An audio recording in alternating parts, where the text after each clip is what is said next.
Olá, seja muito bem-vindo a esta edição de domingo. Eu sou Tabata Pote, te mantenho muito bem informado a partir de agora. O Congresso Nacional aprovou para 2026 um corte de quase 500 milhões de reais para todas as universidades federais do Brasil. Segundo a Associação Nacional dos Dirigentes das Instituições Federais de Ensino Superior, a queda compromete o ensino, pesquisa e assistência.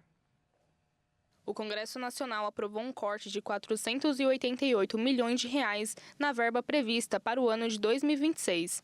Essa redução representa uma diminuição de 7,05% no orçamento público referente às despesas não obrigatórias, como, por exemplo, conta de luz, de água, bolsas acadêmicas, insumos de pesquisas, compra de equipamentos e, entre outros, das 69 federais do país. A Associação Nacional dos Dirigentes das Instituições Federais de Ensino Superior avaliou o projeto de lei aprovado pelo Congresso para o ano de 2026 e, por meio de nota, manifestou profunda preocupação com os cortes aprovados e disse que agravam um quadro já crítico. A associação também afirmou que os cortes aprovados exigem ações imediatas de recomposição, uma medida essencial que garante a qualidade e a continuidade do ensino superior e técnico no Brasil. E finalizou dizendo que seguirá atuando de forma firme e articulada junto ao governo federal e ao Congresso Nacional. Para o próximo ano, as universidades federais terão cerca de 6,43 bilhões de reais, sendo que inicialmente a projeção do projeto de lei orçamentária anual previa 6,89 bilhões de verbas. A associação afirma que o corte afeta todas as ações orçamentárias essenciais ao funcionamento da rede federal de ensino superior. E ainda de Brasília, o governo do presidente Lula chega ao fim do ano de 2025 sob críticas de gastos públicos. A equipe econômica argumenta que parte relevante desse crescimento decorre de heranças do governo anterior e de despesas obrigatórias sobre as quais o executivo tem pouco controle.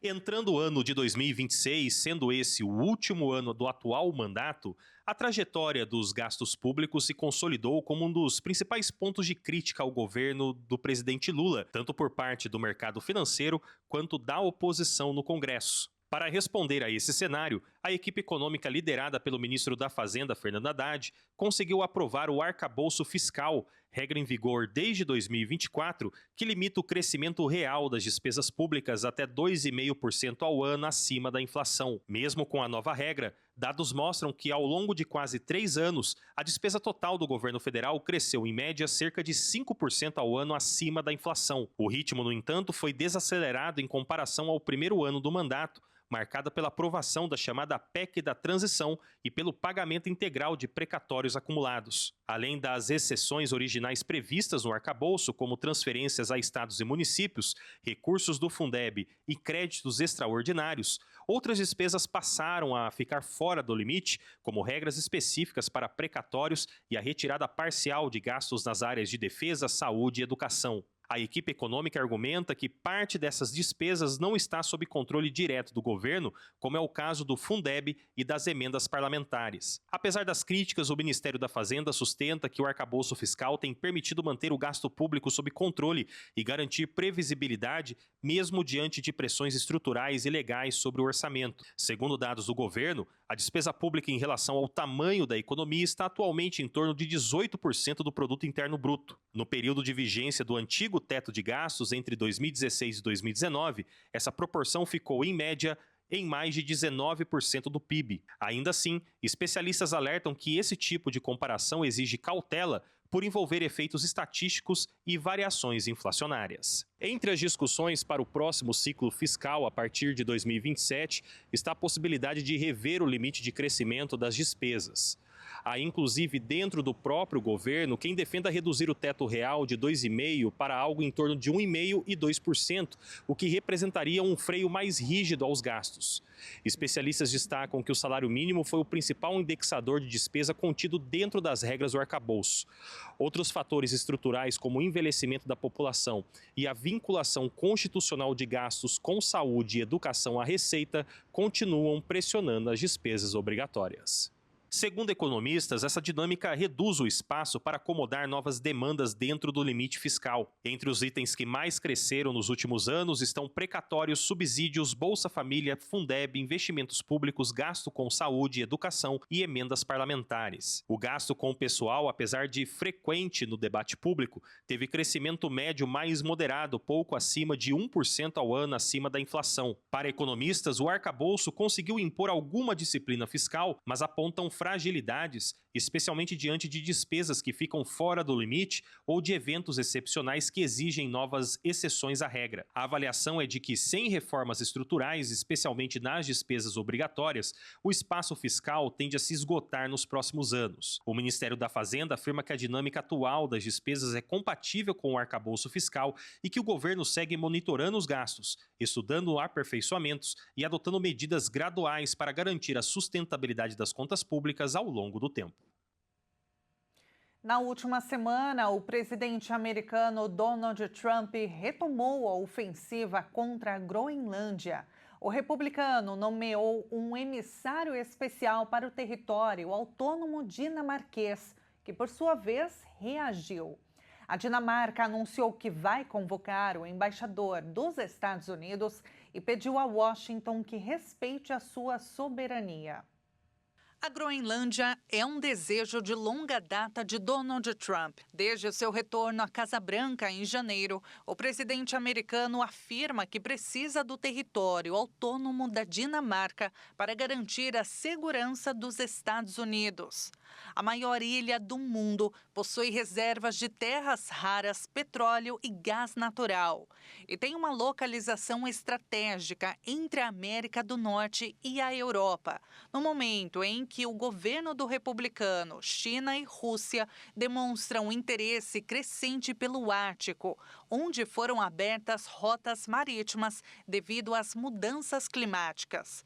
A rota fica mais curta em caso de lançamentos mísseis entre a Rússia e os Estados Unidos. No domingo, o presidente americano anunciou que designou o governador da Louisiana, o republicano Jeff Landry, como emissário especial dos Estados Unidos para a Groenlândia. Na internet, o aliado disse que é uma honra o cargo e se declarou voluntário para tornar a Groenlândia parte dos Estados Unidos, acrescentando que isso não afeta de forma alguma suas funções como governador.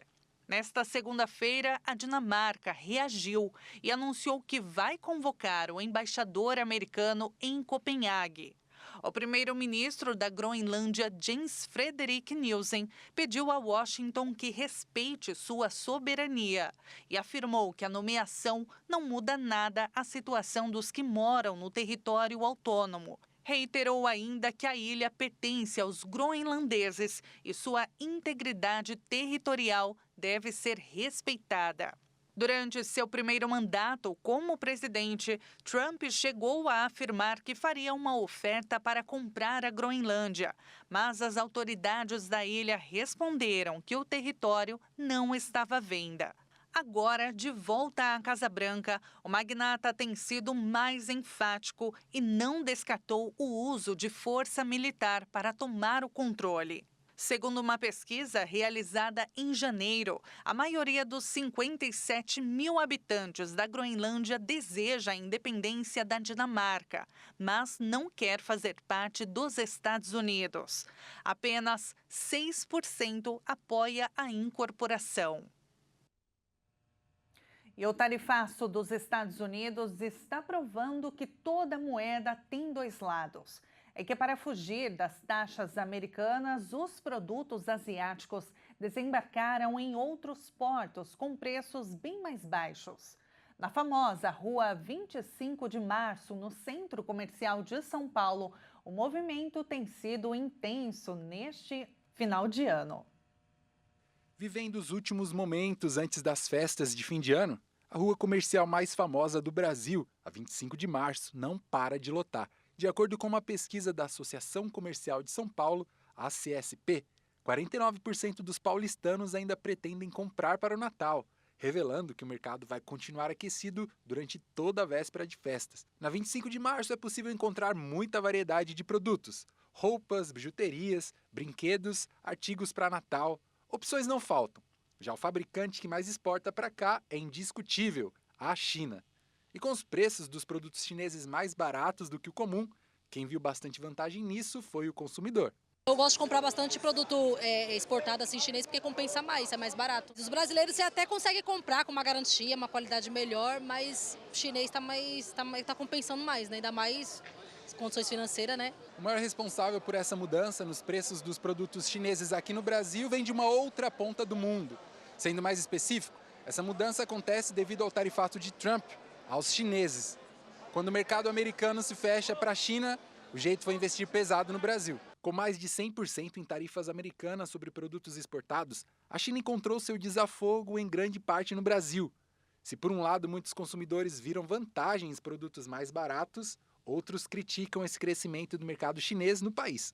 Isso aí para o Brasil é uma catástrofe, né? Os empresários vão quebrar, os empresários brasileiros, que é o que gera o emprego para o país, e o desemprego vai aumentar, porque vai gerar recurso para onde? Para sustentar as famílias, as pessoas.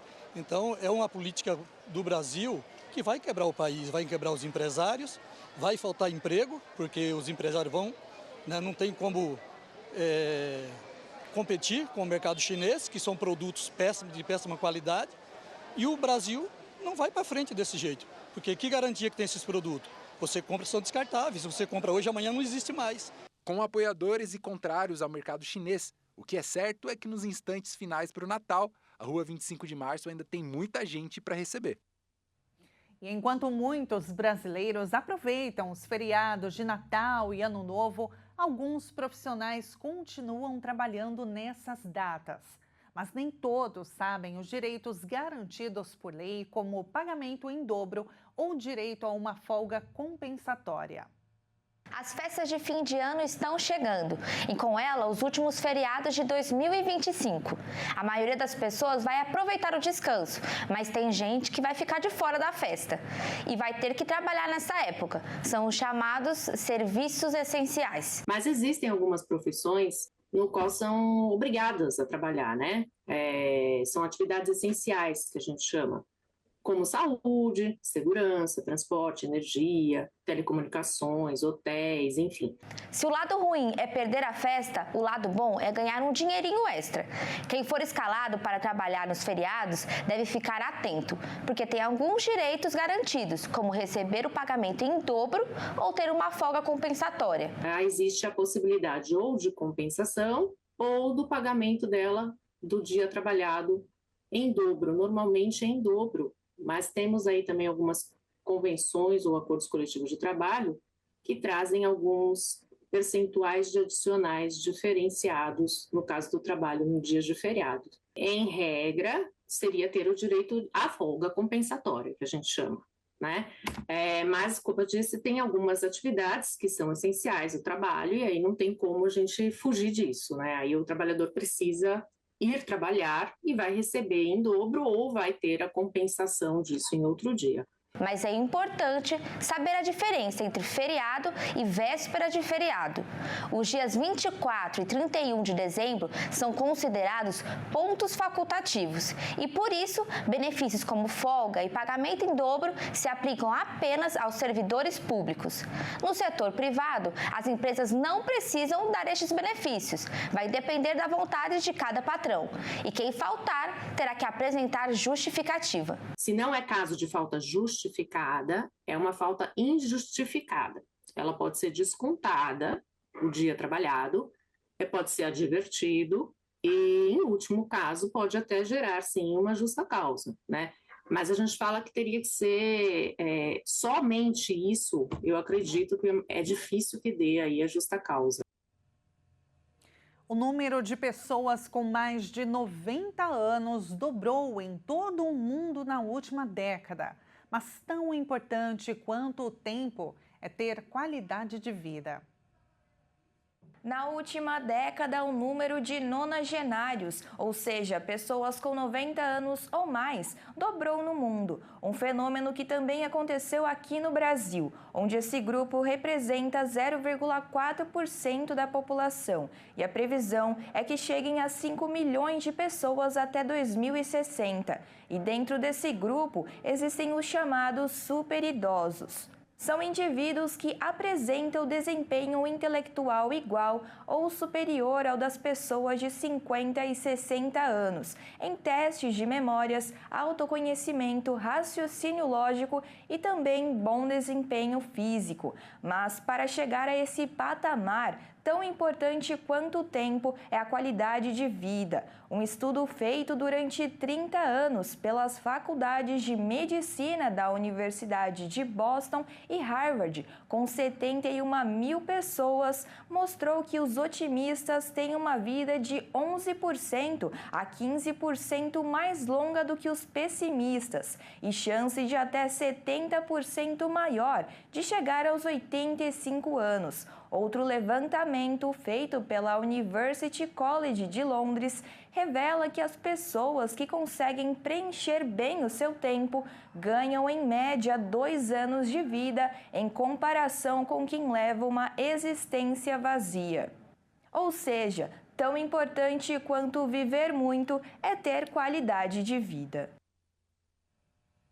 A cidade de São Paulo está perto de chegar à marca de 45 milhões de visitantes. A metrópole, que anos atrás era voltada ao turismo de negócios, hoje recebe pessoas do mundo todo para conhecer as suas particularidades. A cidade de São Paulo caminha para registrar o seu maior fluxo de turistas da sua história. Dados do Observatório de Turismo e Eventos indicam que a capital paulista deve ultrapassar a marca de 45 milhões de visitantes no ano. Um crescimento de quase 20% em relação a 2024. O total do ano passado já havia sido superado em outubro, com cerca de 4 milhões de visitantes.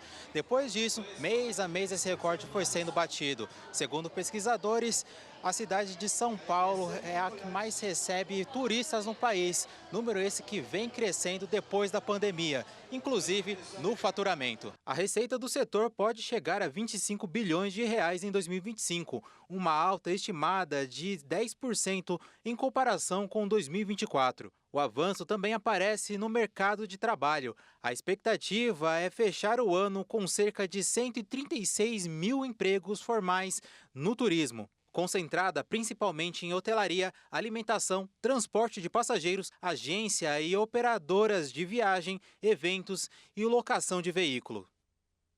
E falando de saúde, o exame de sangue é um aliado importante na prevenção de doenças e no acompanhamento da saúde. Mesmo sendo simples, é preciso alguns cuidados antes da coleta e uma avaliação médica dos resultados. O exame de sangue é um dos principais aliados da medicina preventiva. Ele ajuda a identificar doenças ainda no início e a traçar um panorama geral da saúde, mesmo quando não há sintomas. No check-up de rotina, os resultados são fundamentais para a prevenção de doenças cardiovasculares, metabólicas e hormonais. Ele mostra o que às vezes a pessoa não está sentindo. Então, assim, se você for fazer os exames de sangue já sentindo alguma coisa, é que já houve lesão, você já está num estágio além do que a gente gostaria, né? Então, pensando em exames preventivos, pensando em saúde, os exames eles são muito importantes, principalmente no sistema metabólico do nosso corpo, né? Então, para a gente ver o nosso nível de LDL, nosso nível de HDL, nosso nível de triglicérides, o nosso nível de glicemia relacionado ao diabetes, o nosso nível de ácido úrico, a depender de algumas medicações que a gente vai tomar ou não, a depender do consumo de álcool, níveis de hemoglobina, níveis de de plaquetas, leucócitos. Então, tudo isso a gente não consegue avaliar sem a ajuda dos exames laboratoriais. Mas para que esses resultados sejam confiáveis, o preparo antes da coleta faz toda a diferença. O jejum correto e alguns cuidados simples ajudam a evitar mal-estar e interferências na análise. Quando a pessoa chega já falando pra gente que tem algum problema com coleta, tem medo, a gente já pede para o paciente deitar, porque quem está deitado não vai desmaiar. Depois da coleta, a gente mantém o paciente alguns minutinhos ainda deitado, depois vai auxiliando ele a levantar devagar, até ele estar bem e conseguir sair. Pode tomar bastante água, não tem problema, tá? Principalmente crianças ou pacientes que têm a veia difícil, porque esse ato de você estar em jejum e não tomar água, você fica totalmente desidratado e prejudica muito a coleta. Além de ajudar no diagnóstico, o exame de sangue também orienta decisões importantes sobre mudanças de hábitos e a necessidade de outros exames complementares, principalmente ao longo da vida adulta. A depender da idade do paciente, masculino, feminino, muitas vezes a interpretação do resultado, ele depende muito do que a pessoa nos falar. Então, às vezes, aquele valor, se você só olha o valor de referência, muitas vezes isso pode nos enganar, entendeu? Então, por isso que o profissional habilitado, um profissional experiente com aquele tipo de exame, não é todo profissional que sabe ver todo tipo de exame, né? Então, o exame de próstata, por exemplo, o PSA, é melhor que o urologista veja, que ele está vendo aquilo ali, ele estudou para aquilo, né? O colesterol, todos os médicos devem saber, mas o cardiologista está mais no dia a dia, né? Então, só olhar a referência e saber se está certo ou tá, não bate. E para facilitar esse cuidado com a saúde, os laboratórios têm ampliado os serviços, atendendo empresas e também pessoas com dificuldade de locomoção. Existem situações em que a mãe está com um bebezinho pequeno, tem que fazer ali a rotina, e aí não quer expô-lo ao risco, né, do ambiente. Enfim, a gente faz o agendamento, faz a coleta domiciliar em casos de pacientes acamados ou até mesmo pela comodidade. Tem gente que prefere isso independente, não tem nenhum diagnóstico, nenhuma comorbidade, mas eu prefiro que venha até mim porque é mais cômodo, porque minha rotina é corrida. Adotar hábitos saudáveis faz parte da prevenção. Alimentação equilibrada, atividade física regular, boa hidratação, controle do estresse e a realização periódica de exames são atitudes simples que ajudam a manter a saúde em dia e a evitar complicações no futuro. E veja a seguir as expectativas para as festas de Réveillon no Rio de Janeiro. A reportagem completa você confere no próximo bloco.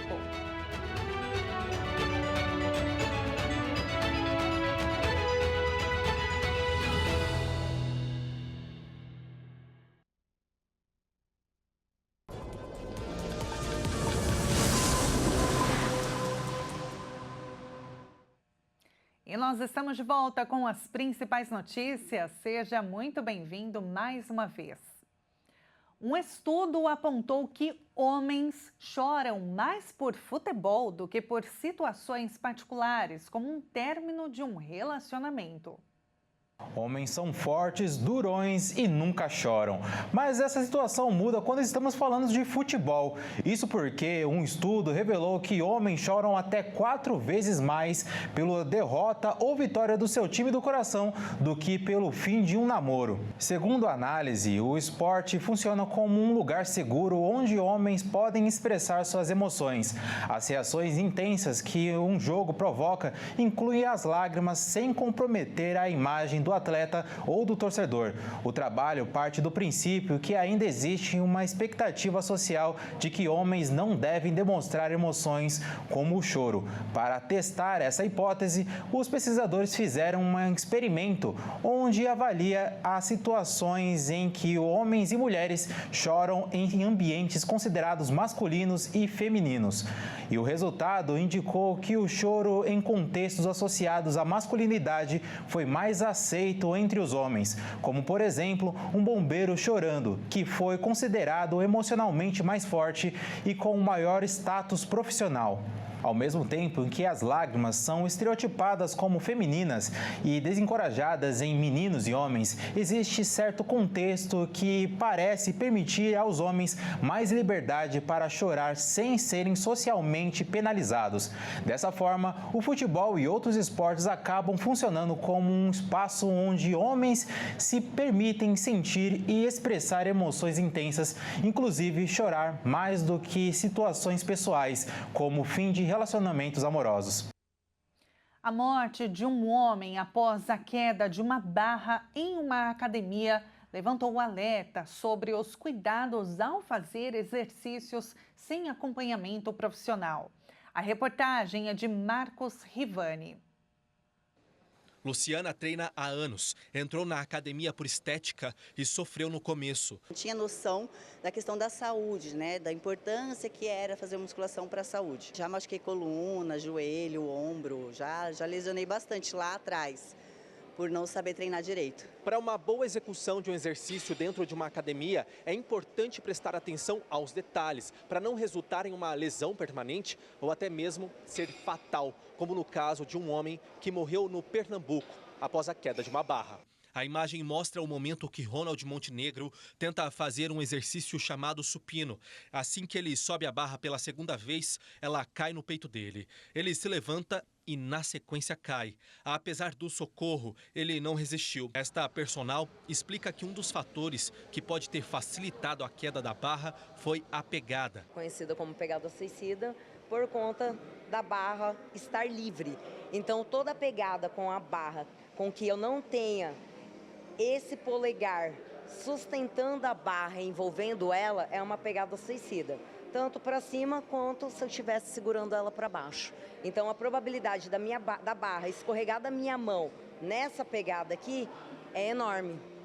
Aqui a barra já não escorrega, eu posso não aguentar segurar, mas a barra não vai soltar. Outra situação é a quantidade de peso, como também são chamadas as anilhas, colocadas na barra. O ideal, chamar um colega, ficar perto dela, para que se algo de errado aconteça, ele está ajudando ela no movimento. Esses são os chamados exercícios livres. Agora também tem treinos que são realizados em máquinas e algumas delas possuem trava, como a barra guiada para agachamentos. Ela trava o meu aparelho a hora que eu não consigo mais sustentar a carga. Então, se eu estou sem a trava de segurança e eu não tenho a amplitude desejada para realizar o movimento, eu vou gerar uma lesão aqui. Para funcionar, academias precisam ter profissionais da área habilitados pelo Conselho de Educação Física para orientar os alunos. E cada um deles precisa de um tipo de treino diferente. Por isso, a necessidade de entender o corpo. Toda academia necessita de um profissional, dando ali do lado, compartilhando conhecimento, dando atenção para o aluno, fazendo a parte da prevenção dele, dos cuidados e questionando até mesmo no dia ali como ele está se sentindo para estar executando aquele exercício. De acordo com o Ministério do Turismo, um dos destinos mais procurados para passar as férias é a Bahia.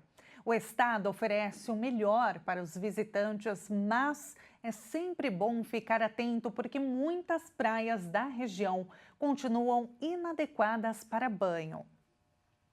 O levantamento aponta que os entrevistados mais velhos preferem destinos de sol e praia. A escolha foi feita por 34% dos entrevistados. No entanto, já para o público de 18 anos, a Bahia aparece apenas a terceira colocação, com 12% da preferência. Apesar de liderar pelas escolhas entre os idosos, esse grupo etário é o que menos viajou a turismo nos últimos anos. Apenas 30% dos entrevistados com 60 anos ou mais afirmaram ter feito viagens de férias pelo Brasil ou ao exterior desde 2023. Com o crescimento do turismo, o Nordeste tem investido em deixar as praias limpas durante todo o ano de 2025.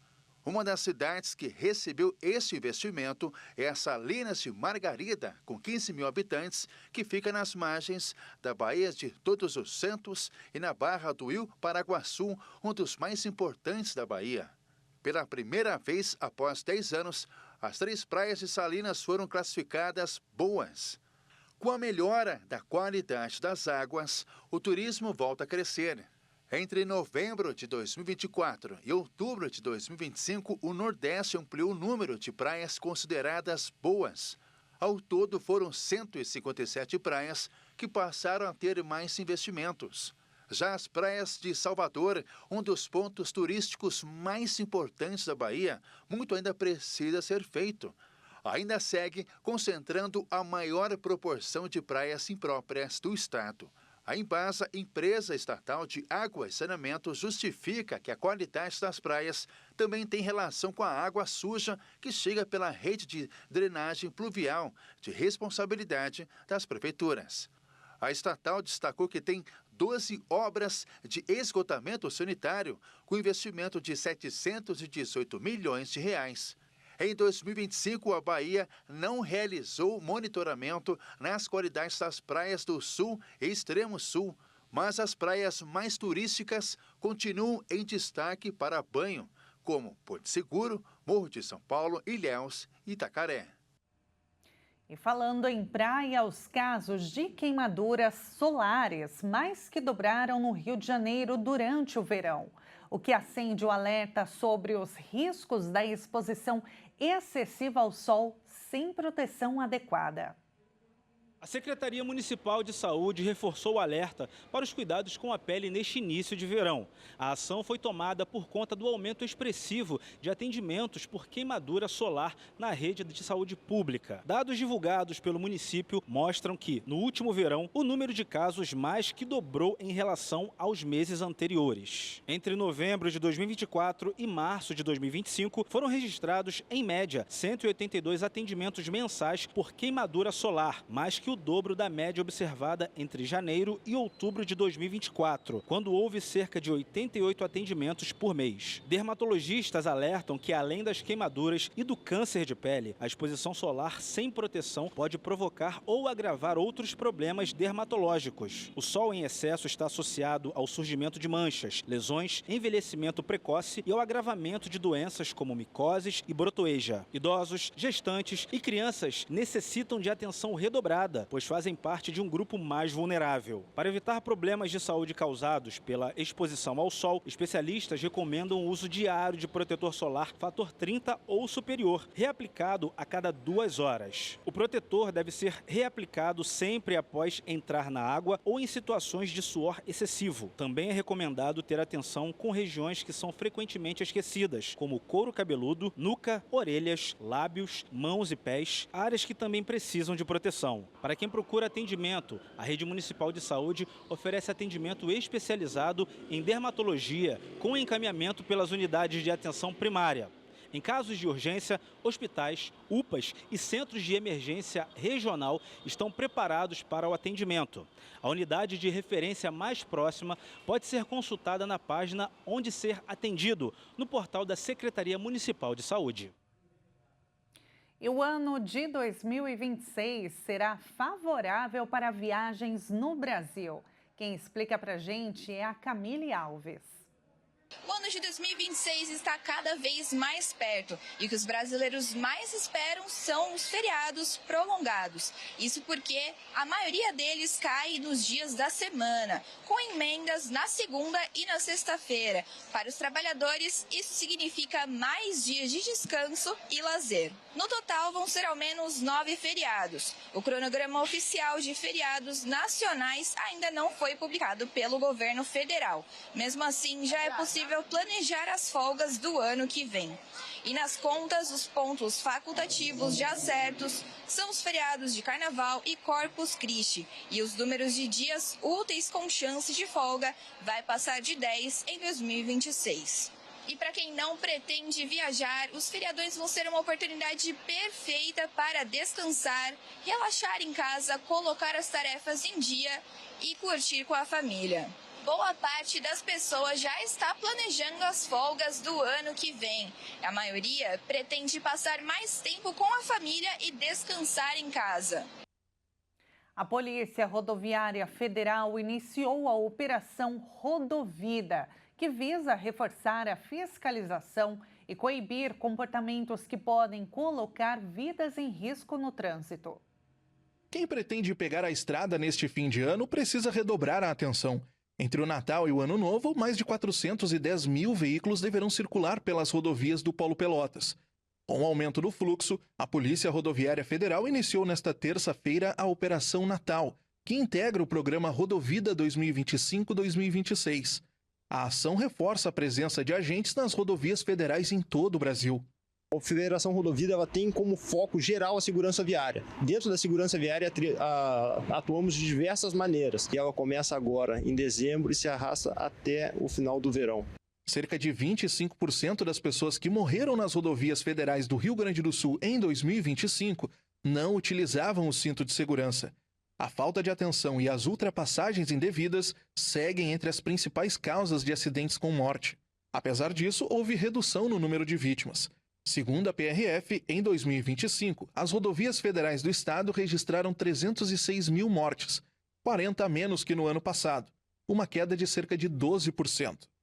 Este ano, o Rio Grande do Sul registrou 1.033 acidentes graves em rodovias federais. Desse total, 259 terminaram em morte. Números que reforçam a necessidade de mudança no comportamento dos motoristas, especialmente em períodos de tráfego intenso. Além da fiscalização nas estradas, a Polícia Rodoviária Federal reforça que a segurança começa antes mesmo de sair de casa. Planejar a viagem, revisar o veículo e manter uma conduta responsável ao volante são atitudes fundamentais para evitar acidentes neste final de ano. A gente está trabalhando buscando uma eficiência maior. Não te diria assim em termos de efetivo, mas a gente está trabalhando de forma mais certeira, baseado em inteligência, baseado em dados estatísticos. Estamos posicionando as nossas equipes nos locais mais críticos, nos horários mais críticos. Entre as orientações da PRF estão a revisão dos freios, pneus e iluminação do veículo. Mas de nada tudo isso vale se não houver o respeito aos limites de velocidade, a atenção com a distância segura e o cuidado com a sinalização. Agora estamos chegando no final do ano, as festas, está todo mundo pegando a estrada, viajando e todo mundo quer um período agradável. Um acidente de trânsito com certeza vai estragar com todas as festas do pessoal. E quem vai pegar a estrada no final de ano não deve descuidar da revisão do carro. Fazer a manutenção do veículo garante a segurança dos passageiros e de quem está no caminho. Festividades de final de ano batendo a porta, logo, as estradas enchem com viajantes para comemorar que seja o Natal ou o Ano Novo, ou ainda para um período de férias. E na rodovia, o risco existe. Uma das principais causas de acidentes tem sido a falta de reação ou a reação tardia, ineficiente por parte do condutor, que muitas vezes pode estar relacionada justamente a uma questão de falha mecânica. Então, por isso é muito importante a questão da revisão do veículo. Mas e aí? Já fez a revisão do carro ou vai deixar para depois? Muitas das pessoas hoje que a gente sente aqui é que deixam sempre para a última hora, o último momento ali. Eu tenho que viajar daqui 2 dias, aí traz para a gente aqui. Nesta oficina, que atende a diversas marcas de veículos, o movimento intensifica para perto das viagens. E às vezes o problema não tem como ser resolvido no dia. Mas qual o tempo ideal para fazer a revisão antes de viajar? Possivelmente, assim, 2 semanas antes. Para quê? Porque ali a gente consegue ter uma noção do que precisa ser feito no carro. Muitas das vezes a gente consegue atender no mesmo dia ou 2 dias aqui na oficina. A gente tem essa certa dificuldade, às vezes, de encontrar a peça aí para a gente poder atender o cliente. Agora, é preciso sempre ficar atento aos recados que o próprio carro dá, já que pode representar um risco grande à segurança do condutor ou dos passageiros. Hoje os carros são modernos, então existe o sistema embarcado neles, né, que é visual. Aquilo o cliente consegue identificar no painel muitas situações ali visualmente. Outras situações onde o cliente ele pode sim olhar pneus, sistema de segurança, verificar vazamentos no veículo, abrir o capô de manhã com ele frio, verificar nível de óleo, nível de água. E se no trânsito surge um barulho ou um outro sinal de algo estranho no carro, demorar para ver pode doer no bolso. Deixa de fazer um preventivo, que é mais em conta, vamos dizer assim, e passa para o corretivo, aonde que agrava a situação. As expectativas para as festas de fim de ano são grandes. O Réveillon do Rio de Janeiro, por exemplo, deve reunir 5 milhões de pessoas e movimentar mais de 3 bilhões de reais. Com o fim do ano se aproximando, aumentam as expectativas para as festas de Réveillon no município do Rio de Janeiro. Segundo o estudo Réveillon em Dados, elaborado pela Prefeitura do Rio, as festas de virada do ano devem impactar a economia da cidade em cerca de 3 bilhões e 340 milhões de reais. O número representa um aumento de 6% em comparação ao valor da virada de 2024 para 2025. A estimativa é que mais de 5 milhões de pessoas participem de eventos espalhados por todo o município do Rio de Janeiro. Só em Copacabana serão cerca de 2,5 milhões, metade do público total estimado, entre eles cariocas e turistas. A pesquisa foi elaborada pela Rio Tour, Secretaria Municipal de Desenvolvimento Econômico e Instituto Fundação João Goulart. Segundo o secretário municipal de Desenvolvimento Econômico, Osmar Lima, a festa da virada é um evento fundamental para a cidade do Rio, pois através dela o município inicia o ano com uma movimentação econômica atrás apenas do carnaval. E esta edição termina aqui. Muito obrigada pela sua companhia. Uma excelente semana para você. Nos encontramos ao longo da programação. Até mais.